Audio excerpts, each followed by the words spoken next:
ದಿವಸ ಮಧ್ಯಾಹ್ನ ಗಂಟೆಗೆ ಶ್ರೀಮಠದಲ್ಲಿ ಜರುಗಿರ್ತಕ್ಕಂಥ ಅಹಿತಕರ ಘಟನೆ ಆಕಸ್ಮಿಕವಾಗಿ ಕೂಡ ಉದ್ದೇಶಪೂರ್ವಕ ನಮ್ಮ ಭಾವನೆ. ಅದಕ್ಕೆ ಆಶ್ರಮಕ್ಕೆ ದೇವಸ್ಥಾನಕ್ಕೆ ಮೊದಲಿಗೆ ಅಲ್ಲಿರ್ತಕ್ಕಂಥ ಧರ್ಮಾಧಿಕಾರಿಗಳದ್ದು ಹಾಗೂ ಶ್ರೀಮಠದ ಗುರುಗಳದ್ದು ಅನುಮತಿಯನ್ನು ಪಡ್ಕೊಳ್ಬೇಕಾಗ್ತದೆ. ಒಂದು ವೇಳೆ ಅಭ್ಯರ್ಥಿಗೆ ಪಡ್ಕೊಳ್ಳೋಕ್ಕೆ ಸಮಯ ಇಲ್ಲ ಅಂತಂದರೆ ಅವರು ಬೆಂಬಲಿಗರು ಕಾರ್ಯಕರ್ತರಾದರೂ ಮುಂಚಿತ ಬಂದು ಈ ರೀತಿ ಬರ್ತಾ ಇದ್ದಾರೆ ಅಂತ ಮುನ್ಸೂಚನೆ ಕೊಡಬೇಕಾಗ್ತದೆ. ಇದೆಲ್ಲ ಕೂಡ ಸಾಮಾನ್ಯ ಪ್ರಜ್ಞೆ ಅಷ್ಟೇ, ಇದನ್ನು ಯಾರು ಹೇಳ್ಕೊಡೋ ಅವಶ್ಯಕತೆ ಇಲ್ಲ. ಆದರೆ ಏಕಾಏಕಿ ಒಂದು ಗಂಟೆ ಸುಮಾರಿಗೆ 400-500 ಬೆಂಬಲಿಗರನ್ನು ಏಕಾಏಕಿ ಶ್ರೀಮಠ ಕರ್ಕೊಂಡು ಬರ್ತಾರೆ ಅಂತಂದರೆ ಕರ್ಕೊಂಡ್ಬರ್ಲಿಕ್ಕೆ ಅಡ್ಡಿ ಇಲ್ಲ, ಪ್ರಸಾದ ಮಾಡಲಿಕ್ಕೂ ಅಡ್ಡಿ ಇಲ್ಲ. ಆದರೆ ಬಂದು ಯಾವ ರೀತಿ ವರ್ತನೆಯನ್ನು ಮಾಡಬೇಕನ್ನೋ ಸೌಜನ್ಯ ಪ್ರಜ್ಞೆ ಬಹುಶಃ ಅವ್ರ ಪ್ರಬುದ್ಧರಾದರೂ ಕೂಡ ತಿಳಿದಿಲ್ಲ ಅಂತ. ಇದು ಯಾವ ರೀತಿಯ ಸಂವಿಧಾನದ ಬಗ್ಗೆ ಮಾತನಾಡೋರು ಶ್ರದ್ಧಾ ಧರ್ಮ ಕೇಂದ್ರಗಳ ಬಗ್ಗೆ ಯಾಕೆ ಹೇಳಿಕೆ ಸನಾತನ ಹಿಂದೂ ಪರಂಪರೆ ಅಂದರೆ ತಾಯಿ ಇದ್ದಾಗೆ. ಸೊ ಅಂಥ ಧರ್ಮ ಶ್ರದ್ಧಾ ಕೇಂದ್ರದಲ್ಲಿ ಈ ರೀತಿ ಘಟನೆ ಜರುಗಿದೆ ಅಂದರೆ ಇಲ್ಲಿ ಜನಸಾಮಾನ್ಯರ ಪಾಡು. ಹಾಗಾಗಿ ಈ ಒಂದು ಖಂಡನೆಯ ವಿಷಯಕ್ಕೆ ನಮ್ಮ ಜಿಲ್ಲಾ ಮಟ್ಟದ ಶ್ರೀಮಠದಲ್ಲಿ ಒಂದೇ ಮೂಲದ ಅಡಿಯಲ್ಲಿ ಬಂದು ನಾವಿನ್ನು ಹೋರಾಟಕ್ಕೆ ಅಡಿಯಾಗಿ ನಿಂತುಕೊಂಡಿದ್ದೇವೆ. ನಾವು ಕೂಡ ಎಲ್ಲರಿಗೂ ಸಿದ್ಧ. ಕಾರಣ ಏನಂತಂದರೆ ನಾನು ಪ್ರಜಾಪ್ರಭುತ್ವವನ್ನು ನಂಬಿದ್ದೇನೆ, ಸಂವಿಧಾನವನ್ನು ನಂಬಿದ್ದೇನೆ. ಅವರು ಕಿವಿಗೊಡದೆ ಹೋದಂಥ ಸಂದರ್ಭದಲ್ಲಿ ಎಷ್ಟಂತ ಪ್ರಯತ್ನ ಮಾಡೋಣ. ನಾನು ಮತ್ತು ಹಿರಿಯ ಇಬ್ಬರೇ ಮಠದಲ್ಲಿ 400 ಜನರನ್ನ ಶ್ರೀಗಳು ಹೊರಗೆ ಹಾಕ್ಲಿಕ್ಕೆ ಶಕ್ಯ ಅದೇನು? ಧಾರ್ಮಿಕ ಬೋಧನೆ ಮಾಡೋರು ನಾವು ಸಮಯವನ್ನು ಮೀರಿದಾಗ, ಪ್ರಜ್ಞೆಯನ್ನು ಕಳ್ಕೊಂಡಾಗ ನಾವು ಆಡ್ತಕ್ಕಂಥ ಮಾತುಗಳು ಕೂಡ ತಿಳಿಸಿ ಬರ್ತಾ ಇರ್ತವೆ. ಯಾಕಂದರೆ ಅವಧೂತ ಪರಂಪರೆ, ಮಠವನ್ನು ಉಳಿಸ್ಕೊಳ್ಬೇಕಾಗಿತ್ತು, ಪರಿಸರವನ್ನು ಉಳಿಸ್ಕೊಳ್ಬೇಕಾಗಿತ್ತು.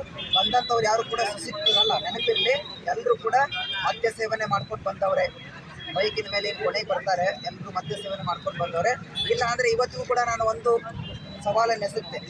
ನಾವು ಬಂದವರು ಕುಡಿದಿಲ್ಲ, ಬಂದವರು ಪದಾರ್ಥವನ್ನು ತಿಂದಿಲ್ಲ ಅಂತ ಹೇಳಿ ಅವರು ಯಾರು ಪಕ್ಷೇತರ ಅಭ್ಯರ್ಥಿ ಅವ್ರು ಬೆಂಬಲಿಗರು ಮತ್ತೆ ಈ ಕ್ಷಣಕ್ಕೆ ಶ್ರೀಮಠಕ್ಕೆ ಬಂದು ಕರ್ತೃಗತಿಗೆ ಮುಟ್ಟು ತಪ್ಪು ಮಾಡಿಲ್ಲ ಮಠದೊಳಗೆ ಅಂತೇಳಿ ಅವ್ರು ಮುಟ್ಲಿ, ನಾನು ಇವತ್ತೇ ಈ ಒಂದು ಏನು ನಾವು ಕೇಸ್ ಮಾಡಿದ್ದೇವೆ ವಾಪಸ್ ತಗೊಳ್ತೀನಿ ಅಂತಕ್ಕಂಥ ಮಾತನ್ನು ಹೇಳ್ತೇವೆ. ಇವತ್ತು ಪತ್ರಕರ್ತ ಇದ್ರೂ ಕೂಡ ಅದನ್ನು ಶೂಟ್ ಮಾಡಲಿಲ್ಲ, ಅಲ್ಲಿ ನಡೆದ ಘಟನೆಯನ್ನು ಯಾರೂ ಕೂಡ ಹೇಳಿಲ್ಲ.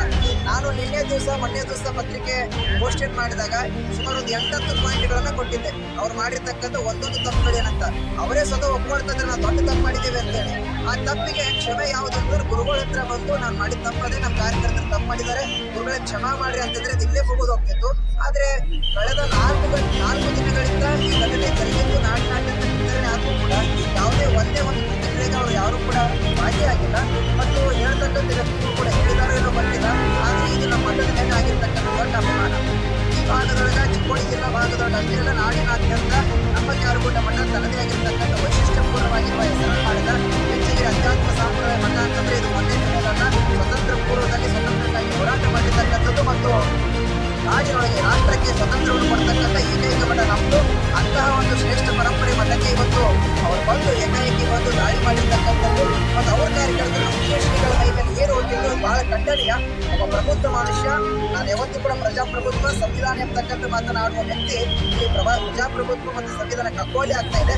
ಇದಕ್ಕೆ ಇವರು ಹೇಳ್ತಾರೆ ಅಂತಕ್ಕಂಥ ಕೂಡ ಅವರ ಮೇಲೆ ಆಕ್ಷನ್ ತಗೊಳ್ಬೇಕು, ಈಗಾಗಲೇ ತಗೊಂಡಿದ್ದಾರೆ. ಆದಷ್ಟು ಬೇಗ ಸರಿಯಾಗಿ ಕಾನೂನು ಕ್ರಮವನ್ನು ತೆಗೆದುಕೊಂಡು ತಪ್ಪಿಸ್ತರ ವಿರುದ್ಧ ಒಂದು ಒಳ್ಳೆ ಕ್ರಮ ತೆಗೆದುಕೊಂಡ್ರೆ ಇದು ಒಳ್ಳೆ ನಿರ್ಧಾರ ಆಗ್ತದೆ. ಭಕ್ತರು ಕೂಡ ಖುಷಿ ಇರ್ತದೆ. ಹೀಗೆ ನಿಂತ್ಕೊಂಡು ಹೋಗ್ತಂದ್ರೆ ಶ್ರೀಮಠದ ಭಕ್ತರು ನಮ್ಮ ಸುಮಾರು 3000 ಶಾಖಾ ಮಠಗಳಿದ್ದಾವೆ. ಒಂದೊಂದು ಶಾಖಾ ಮಠದಿಂದ 10 ಜನ ಭಕ್ತರು ಕೂಡ ಸಹಸ್ರಾರು ಭಕ್ತರು ಕೂತ್ಕೊಳ್ತಾರೆ. ಹಾಗಾಗಿ ಇದನ್ನು ಯಾವುದೇ ರೀತಿಯ ರಾಜಕೀಯ ಉದ್ಯೋಗ ಬಳಸಲಾರದೆ ಕೇವಲ ಭಕ್ತರು ಬಂದಿದ್ದೇವೆ, ಭಕ್ತರಿಂದ ಮಠ ಬರ್ತಾ ಇದ್ದೇವೆ. ಇದನ್ನು ಆದಷ್ಟು ಬೇಗ ಕ್ರಮ ತೆಗೆದುಕೊಂಡ್ರೆ ಹೀಗೆ ಬಿಡ್ತೇವೆ. ಇಲ್ಲದಿದ್ದರೆ ಹೆಚ್ಚಿನ ಸಂಖ್ಯೆಯಲ್ಲಿ ಭಕ್ತರ ಉಗ್ರ ಹೋರಾಟಕ್ಕೆ ನಾನು ಆದ್ಯ ಆಗ್ತೀನಿ ಅಂತಕ್ಕಂಥ ಮಾತನ್ನು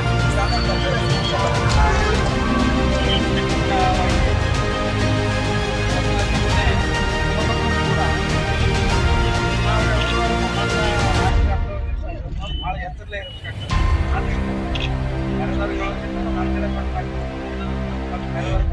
ಕೊಟ್ಟ ಹೊರಗೆ 3 ಪಟ್ಟು ನಮ್ಮ ಕಡೆ ರಾಜಕೀಯದವರು ಯಾವಾಗ ಹೆಂಗೆ ಪ್ರಜ್ಞೆಯಿಂದ ನಾವು ಬರ್ಬೇಕು. ಏನಂತ ಐತಿ ಅಂತ ಜನ ನನ್ನವರು ಬರ್ಬೋದು ಅಂತ ಕೂಟ ಐತಿ ಅಂತೇಳಿ ಯಾವುದೇ ರೀತಿ ಆಗಬಾರ್ದು. ಮತ್ತು ಕಟ್ಕೊಳ್ಳೋದು ಆದಂತಂದ್ರೆ ಮಾತಾಡೋಕ್ಕೂ ಸರಿ ಅಂತ ನಾನು ಮುಂಚಿನ ಹೋಗಿ ಭೇಟಿಯಾಗಿ ಅದ ದಿವಸ ಏನಾದ್ರೆ ಅದರಿಗೆ ಅಂತ ಕೇಳಿದಾಗ ಅವರ ವಿಷಯಗಳನ್ನು ಕೇಳಿದ್ರೆ ಹಾಗೆ ಉದಾರವಾಗಿ ನಮಗೆಲ್ಲ ಹೇಳಿದ್ದಾರೆ. ನಾವಾಗ ಏನು ಪುಸ್ತಕಗಳನ್ನು ಅನೇಕ ರಾಜಕಾರಣ ತಪ್ಪು ಮಾಡ್ತೀರಿ ಅಂತಕ್ಕಂಥ ನಾನು ಇರ್ತಕ್ಕಂಥ ಅವರನ್ನು ಸರ್ಚ್ ಮಾಡ್ಕೊಂಡು ಸರ್ಚ್ ಅಂತಂದ್ರೆ ಇವತ್ತು ನಮ್ಮ ಪೂಜೆ ಇಡೀ ರಾಜ್ಯಕ್ಕೆಲ್ಲ ಇಡೀ ದೇಶದೊಳಗೆ ಆ ಮಠ ಇವತ್ತು ಯಾವ ಒಂದು ವ್ಯಕ್ತಿಗೆ ನಾ ಇವತ್ತು ಕಷ್ಟದಾಗ ಅಂತಕ್ಕಂಥ ಜೀವನ ಇವತ್ತು ನನಗೆ ಕೊಡಕ್ಕಂತಂದ್ರೆ ಅದಕ್ಕೆ ಪರಿಹಾರ ಕೊಡ್ತಕ್ಕಂಥ ತಾಯಿಯಿಂದ ಒಂದು ಮಠಕ್ಕೆ ಪರಿಹಾರ ಕೊಡ್ತಕ್ಕಂಥ ಅದಕ್ಕೆ ಆಶ್ರಯ ಕೊಡ್ತಕ್ಕಂಥ ರಕ್ಷಣೆ ಕೊಡ್ತಕ್ಕಂಥ ಸಿಗಿರಿ ಸಂಪ್ರದಾಯದ ಮಠ.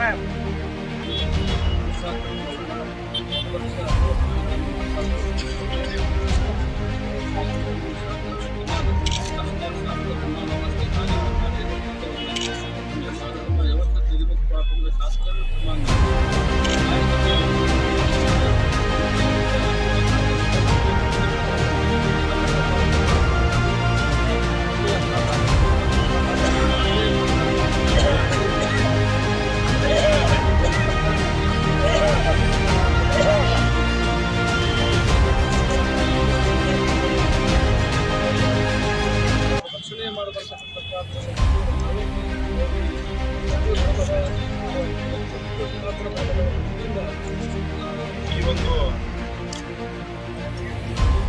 ಗ್ಯಾರಿಗುಂದದಲ್ಲಿರುವಂತಹ ನಮ್ಮ ಹಿಂದೂ ಧರ್ಮದ ಒಂದು ಮಠದ ಮೇಲೆ ಕೆಲವು ರಾಜಕೀಯ ಕಿಡಿಗೇಡಿಗಳು ಸನಾತನ ಧರ್ಮವನ್ನು ಸಮಾಜಕ್ಕೆ ಬೆಳೆಸಿ ಸಾರುವಂತಹ ಒಂದು ಮಠದಲ್ಲಿ ಬಂದು ರಾಜಕಾರಣಿಗಳು ಆ ಮಠದ ನೀತಿಗಳನ್ನು ಗಾಡಿಗೆ ಕೊಡಿ ಮಠದ ಮೇಲೆ ಅಲ್ಲಿ ಬಂದಿರುವಂಥ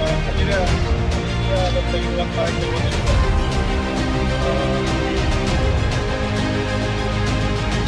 ಮಠದ ಸ್ವಾಮಿಗಳಿಗೆ ಕ್ಯಾರಿಪುರದಲ್ಲಿರುವಂತಹ ಮಠದ ಸ್ವಾಮಿಗಳಿಗೆ ಅವಾಚ್ಯ ಶಬ್ದಗಳಿಂದ ನಿಂದಿಸಿ ನಮ್ಮ